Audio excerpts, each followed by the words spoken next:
It was in 2002 when Joss Whedon released his cult classic, Firefly. And I remember watching it first run when I was a kid.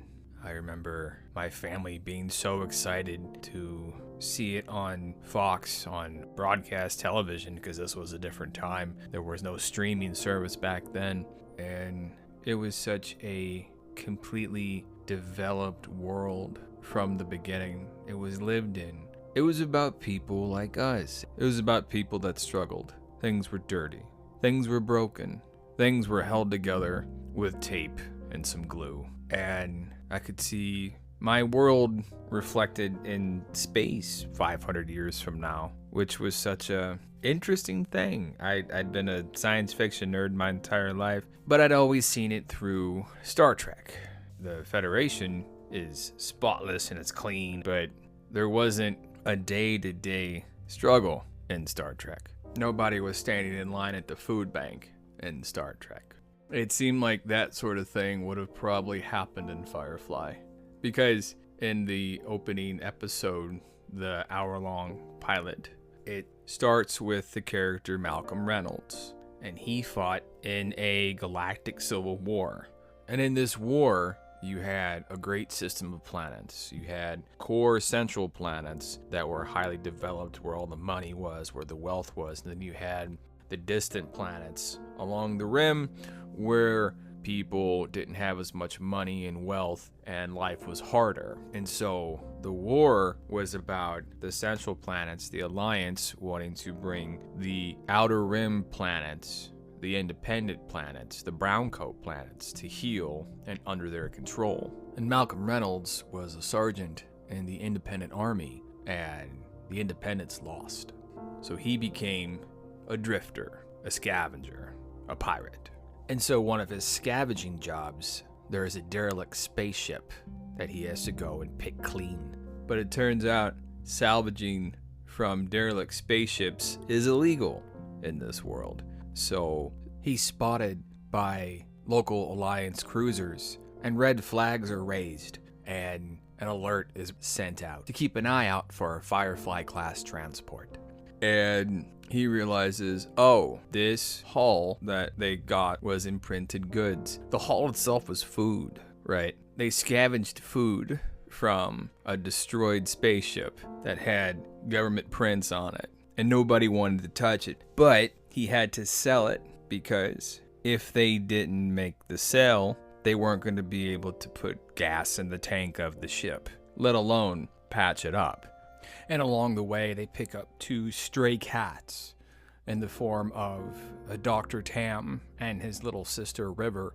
And his little sister River is wanted by the Alliance. And the doctor pays for their passage by being the medic for the crew, keeping everyone patched up, because sometimes bullets fly. And in the fourth episode, Safe, the doctor and his little sister are on kind of a rustic backwoods border moon that barely has running water, let alone electricity, let alone a doctor. And so they see, oh, there is a doctor here, and they kidnap him. And then you discover that his sister is a little bit psychic, but the locals think she's a witch. So they decide, hey, we're going to burn both of them at the stake. And instead of taking the easy route, Malcolm Reynolds comes back and pulls out a shotgun and says, she's our witch. Cut her the hell down. And I could see such parallels between that intense level of caring about your family, about saying, you're with me, so we're going to take care of you no matter what, in my own life, growing up as a kid with my own kin. And there were points where we didn't need to go to the food bank. There were points when things were good, they were stable, and we could help out the others. I had one set of cousins who came to live with us because their parents couldn't support them for a few months. And then after that few months, a year, whatever was done, they went back to live with their parents. And then another set of cousins, their parents had trouble paying for the school lunches. And then my parents would cover the tab, right, to make sure my cousins had lunch. And that was a great example of what to do for family when I was a kid. That was a great example of how family should act, that you take care of each other if you can.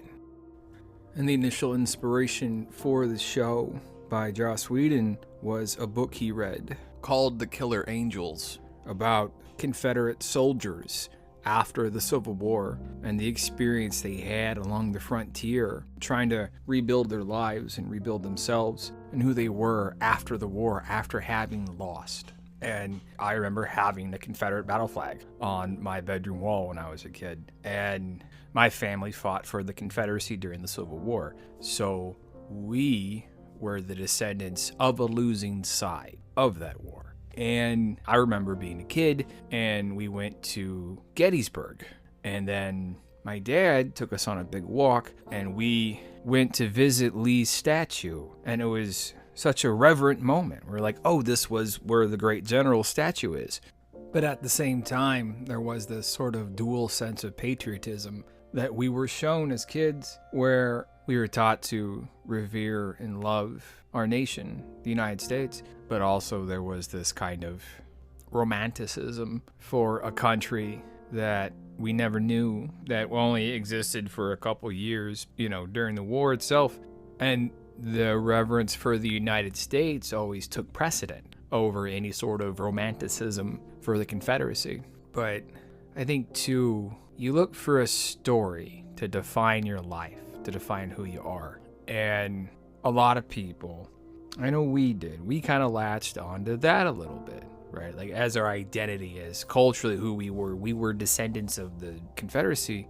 And in my upbringing, in my house, there was no racial element to it. It was more about being the descendants of a losing side and trying to fit that story into the grander narrative of who we were as Americans. And other people that I knew latched onto that identity as a way to sort of escape from where they were, but they brought a real kind of a racial element into it, right? Like, I remember my buddy's dad, who was a truck driver when I was a kid, who thought the Klan was cool. And at the time, being all of 10 years old, I didn't understand what any of that meant. However, my parents thought the Klan was a bunch of idiots.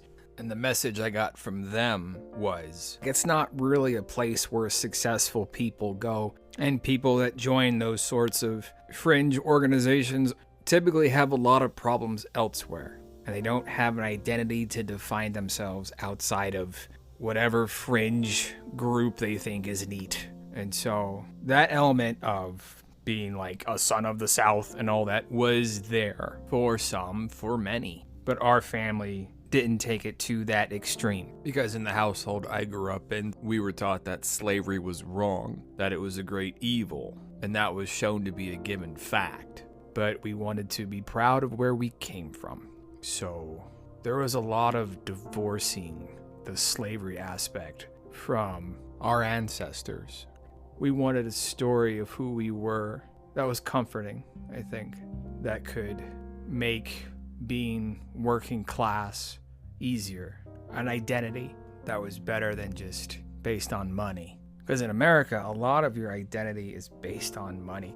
And when watching Firefly, seeing ourselves in Firefly, in the world there, and the people that struggled, you could see yourself as a big damn hero. If I put a group of people together that I can trust and trust me, and even if your own blood family isn't what you want it to be, you can make your own, and then you don't have to stay in one place. You don't have to stay where you came from. It taught me that you didn't have to be defined by your socioeconomic background, and I didn't have to define myself by a war that somebody lost 120 years before I was born. That I can make my own identity, that I could chart my own course, have an adventure, and be a hero. And I got to do that. And it was wonderful. And that's what Firefly meant to me.